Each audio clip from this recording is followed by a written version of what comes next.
ಏನ್ DRS ಏನೋ ತಲೆ ಬುಡ ಅರ್ಥ ಆಗಲ್ಲ. ಏನಿದು ಏನೋ ಗೊತ್ತಾಗ್ತಿಲ್ಲಪ್ಪ. ರೋಹಿತ್ ಶರ್ಮಾದು ಔಟ್ ಕೊಟ್ಟಿರ್ತಾರೆ umpire, but first time ball ಹಿಂಗ್ ಪಿಚ್ ಆಗ್ತಾ ಇದ್ದಾಗ ಪಿಚ್ಚು ಇನ್ ಸ್ಟಂಪ್ಸ್ ಲೈನಲ್ಲಿ ಇದ್ರೂ ಔಟ್ ಸೈಡ್ ದ ಲೆಗ್ ಅಂತ ಬರುತ್ತೆ. ಅಂಪೈರ್ ಡಿಸಿಷನ್ ಓವರ್ ಟರ್ನ್ ಮಾಡ್ತಾರೆ. Next day Abhishek Sharma dismissal ನೀವು ಅಬ್ಸರ್ವ್ ಮಾಡಿದ್ರೆ ಬಾಲ್ ಸ್ಟ್ರೈಟ್ ಅವೇ ಹೋಗಿ ಅವ್ರ ಕಾಲ್ ಮೇಲೆ ಲ್ಯಾಂಡ್ ಆಗುತ್ತೆ. ಅಂಪೈರ್ಸ್ ಕಾಲ್ ಅಂತ ಬರುತ್ತೆ. ಏನು ಸರ್, ಒಂದ್ಸತಿ ಪಿಚ್ ಆದಾಗ ಔಟ್ ಸೈಡ್ ಲೆಗ್ ಅಂತಾರೆ, ಇನ್ನೊಂದು ಸತಿ ಅಂಪೈರ್ಸ್ ಕಾಲ್ ಅಂತಾರೆ. ಯಾವ್ದು ಸರಿ ಯಾವ್ದು ತಪ್ಪು ಅಂತ ನಿಮ್ಮ ತಲೆಯಲ್ಲಿ ಡೌಟ್ ಓಡ್ತಾ ಇದ್ರೆ ಎರಡೂ ಕರೆಕ್ಟ್ ಅಂತ ಹೇಳ್ತೀನಿ. ಹೆಂಗೆ ಅಂತ ಕೇಳ್ತೀರಾ, ಅದನ್ನೇ ಎಕ್ಸ್ಪ್ಲೈನ್ ಮಾಡ್ತಾ ಇರೋದು. ನೋಡಿ, ಒಂದು DRS ಡಿಸಿಷನಲ್ಲಿ 3 ಆಸ್ಪೆಕ್ಟ್ ಇರಬೇಕು. ಒಂದು pitching in line, impact in line, hitting stumps ಅಂತ ಇರಬೇಕು. ಫಸ್ಟ್ ಏನಂತ ಕರೀತಾರೆ, ಅದನ್ನು ಪಿಚ್ ಝೋನ್ ಅಂತ ಕರೀತಾರೆ. ಪಿಚ್ಚು ಅಂತ ಹೇಳಿದ್ರೆ ಆಫ್ ಸ್ಟಂಪ್ ಔಟರ್ ಪಾರ್ಟಿಂದ ಲೆಗ್ ಸ್ಟಂಪ್ ಔಟರ್ ಪಾರ್ಟ್ ಒಳಗಡೆ ಆ ಒಂದು ಮ್ಯಾಪ್ನ ಹಾಕಿರ್ತಾರೆ. DRS ತೊಗೊಂಡಾಗ ಆ ಮ್ಯಾಟ್ ನಿಮಗೆ ಕಾಣ್ತಾ ಇರುತ್ತೆ. ಬಾಲ್ನ ಪ್ರಮುಖವಾದ ಭಾಗ ಅಂದರೆ ಮೋರ್ ದೆನ್ 50% ಆ ಒಂದು ಪಿಚ್ ಮ್ಯಾಪ್ ಒಳಗಡೆ ಪಿಚ್ ಆಗಬೇಕು. ಓಕೆನಾ? ಇಲ್ಲಿ ಒಂದು ಮೂವಿಂಗ್ ಆಬ್ಜೆಕ್ಟ್ ಯಾವುದು? ಬಾಲ್. ಕಾನ್ಸ್ಟೆಂಟ್ ಫ್ಯಾಕ್ಟರ್ ಯಾವುದು? ಪಿಚ್. ಸೊ ಕಣ್ಮುಂದೆ ಅಂಪೈರ್ಗೆ ಪಿಚ್ ಕಾಣಿಸ್ತಾ ಇರುತ್ತೆ, ಹಾಗಾಗಿ ಅಲ್ಲಿ ಅಂಪೈರ್ಸ್ ಕಾಲ್ ಅಂತ ಬರಲ್ಲ. ಐದರಲ್ಲಿ pitching outside or pitching in line.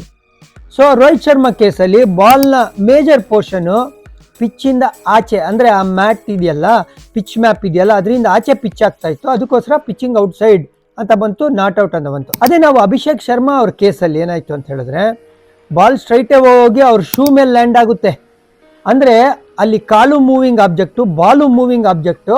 ಹಾಗಾಗಿ ಅಂಪೈರು ಡಿಸಿಷನ್ ಮಾಡುವಾಗ ಆ ಮಾರ್ಜಿನ್ ಆಫ್ ಎರರ್ ಒಂದು ಕೊಡಬೇಕು, ಒಂದು ಕುಷನ್ ಕೊಡಬೇಕು ಅಂತ ಹೇಳ್ಬಿಟ್ಟು ಅಲ್ಲಿ ಅಂಪೈರ್ಸ್ ಕಾಲ್ ಅಂತ ಬರುತ್ತೆ. ಅಂದರೆ ಈ ಪಿಚ್ ಆಗುವಾಗ ಐದರ್ ಇನ್ ಆರ್ ಔಟ್, ಅಲ್ಲಿ ಅಂಪೈರ್ ಕಾಲ್ ಅಂತ ಬರಲ್ಲ.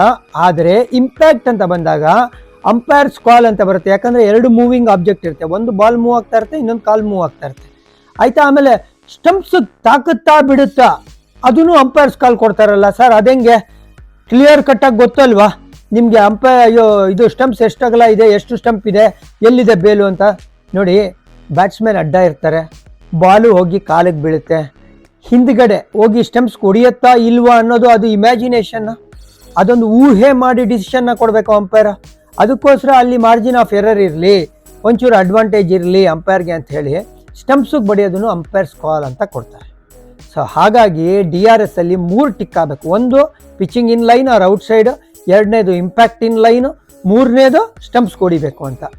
ಸ್ಟಂಪ್ಸ್ ಕೊಡಿಯೋದು, ಕಾಲಿಗೆ ಬೀಳೋದು ಎರಡೂ ಮೂಮೆಂಟ್ ಅಥವಾ ಇಮ್ಯಾಜಿನೇಷನ್ ಇದೆ, ಡೌಟ್ ಇದೆ ಅನ್ನುವಾಗ ಅಂಪೈರ್ಸ್ ಕಾಲ್ ಕೊಡ್ತಾರೆ. ಇಲ್ಲಿ ಪಿಚ್ಚು ಕಾನ್ಸ್ಟೆಂಟು, ಅದಕ್ಕೆ ಇಲ್ಲಿ ಅಂಪೈರ್ಸ್ ಕಾಲ್ ಅನ್ನೋದು ಬರೋದಿಲ್ಲ. ಸೊ ಹೋಪ್ಫುಲಿ ನಿಮ್ಗೆ ಕ್ಲಾರಿಫೈ ಮಾಡಿದ್ದೀನಿ. ನಿಮ್ಮ ಜಾನಿ.